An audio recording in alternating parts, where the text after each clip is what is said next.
Hey guys, it's your girl Bianca B and welcome back to my channel. If you are new, make sure you guys check out my past celebrity interviews, vlogs, makeup tutorials, and more. So last month we did a confidence series where I talked about how to be feminine, how to be confident within yourself, and now I want to talk about life series. Life will hit us in so many different ways, and you know, sometimes it can be ups and downs and just maneuvering through life, especially when you're in your 20s, especially for young women out there. Just life can get really hard, and so I've experienced a lot in life, and so we are going to talk about how to stop being negative. So in this life series, we're going to talk about a couple of different experiences that I have and some advice and tips that I can give to you if you are feeling low, if you're feeling discouraged, if you don't know what's next. So if you guys want to learn about life and learn how to stop being negative, please continue watching. How to stop being negative. Okay. Negativity can be internally, externally, going out into the world. Family, friends, relationships.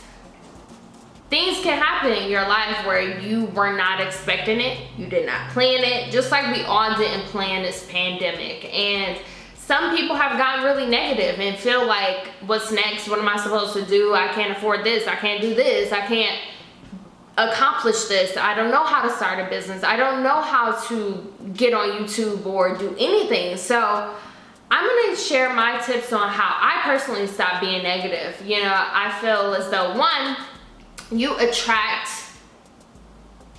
energy. Negativity is energy. Positivity is energy. So you have to make sure that when you're going outside, stepping outside, that you're the best version of you and knowing that everything is mental. My first tip is it's okay to cry. It's okay to feel how you feel. No one can tell you how you feel internally. And it's okay to have an emotional meltdown, a mental meltdown. It is okay to cry. It is okay to feel overwhelmed.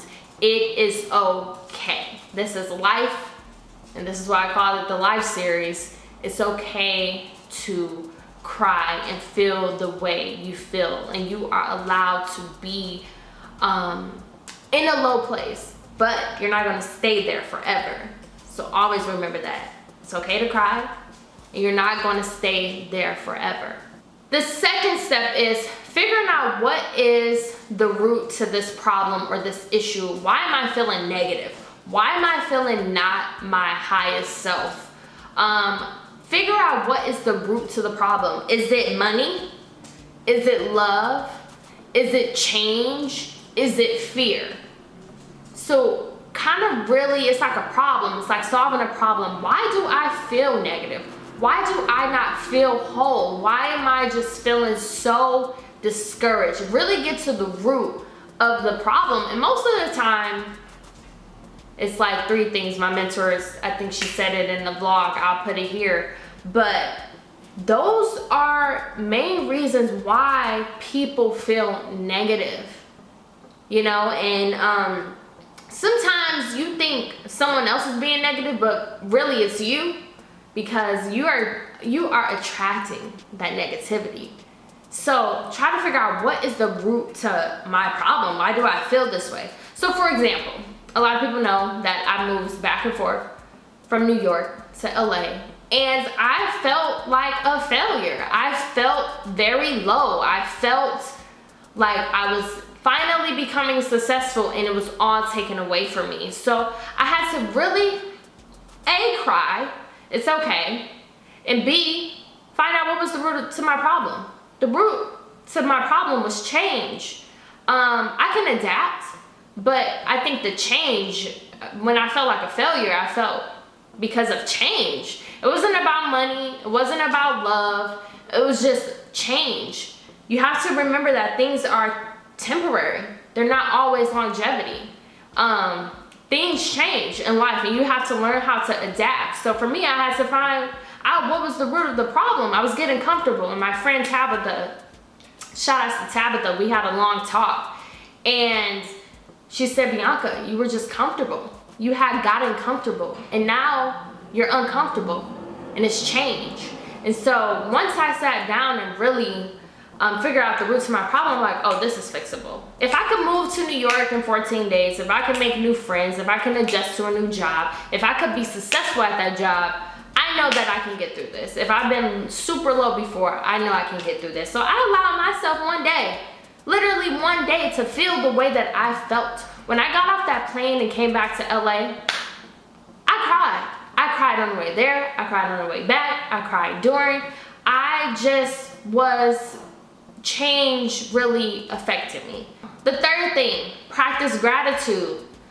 Affirmations, podcasts, positive videos, people that you admire and aspire to be. Watch their content online if they have content online. Practice gratitude. Wake up every day grateful that you have a roof over your head, that you have a job, that you are living, that you are breathing, that you are healthy. Get you a journal, and we'll talk about that later, but practice gratitude and really be centered and really refocus on, what am I grateful for today?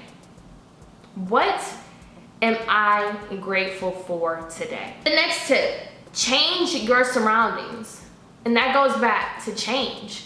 For me, I had to change my surroundings. I had to readjust back to being in LA. I had lived in New York for almost a year, and they're both totally different places. I had to get a new car. I had to get a new place. Finances were up and down. I spent and wasted a lot of money. I felt like a failure, but God wanted me to change my surroundings and refocus. And something that I'm focusing on now is my business. This is the perfect opportunity to launch my own cosmetics line. I have been talking about it for years. Now God is like, okay, change your surroundings. You say you want to be an entrepreneur. You said you want to do this. You said that that would be your last home job. I'm giving you the opportunity to do that. So change your surroundings. Hang around different people. Hang around people who are in your field. Hang around people who think the way you think or better. Hang around wealthy people. Hang around people who are always positive and always a good representation of themselves. Change your surroundings. Sometimes change can be moving to a different city. Sometimes change can be rearranging your apartment, rearranging your room. Sometimes change can be getting rid of stuff, getting rid of baggage. I know my first apartment, I was a hoarder. I had so much baggage, and the stuff that I started letting go once I moved and becoming more minimum, more things were coming in my life. So change your surroundings. The next step, and this is very crucial, change the way you think. Everything is mental, how you feel. Just like, I know this may be vulgar, but even when you use the bathroom, you know when to hold it. You know when to release it. So change the way you think. You have control over your body. You have control over your decisions. So change the way you think. Everything is mental. The next step, letting go. And like I said, I had to let go. I had to let go of New York. I had worked hard. I did my journey. I did what I was supposed to do. I had to let go. Sometimes you need to let go of relationships. Sometimes you need to let go of friendships. Sometimes you need to just let go and stop wanting to control everything. A lot of our negativity comes from wanting to control something, wanting to control our circumstances.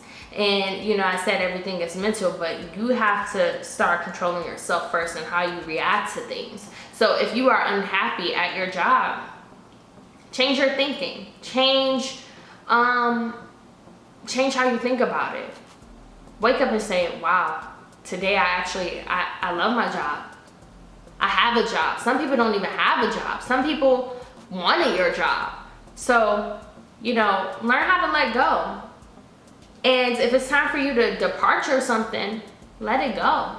Let it go. This is the last tip. Meditation, journaling, exercising, prayer. Figure out what it is that fulfills you. Write down how you feel. Meditate. Be centered with yourself. Even you can meditate in your car. If you have tons of people that's living with you, meditate, go in your car. Go for a walk. Exercise. Prayer. The power of prayer is everything. And I don't, like to get into religion For some people, you know, it makes them feel uncomfortable, but whatever you believe in, pray. I know for me, you know, I felt like a failure. I was uncomfortable. I felt like I failed. And I had to go back to that Bible. I had to go back to scriptures. I had to go back to prayer and just really refocusing and shifting my mindset reset. My mentor, Monica, I'll link her website down below, but she's amazing. She has an amazing challenge. I think it's a 31-day challenge that she's doing. So find something that you love and do it, and be around people who can uplift you during these difficult times. Negativity starts with you. Change your mindset. So this is the live series. We're going to be releasing videos every week. Follow me on Instagram and Twitter at It's Bianca B. Comment below on how you stop being negative and if these tips worked for you. Make sure you guys go grab my book, Plot, Plan, and Slay. And I have a lot of more content coming up, so get ready, you guys. It's your girl, Bianca B. Bye.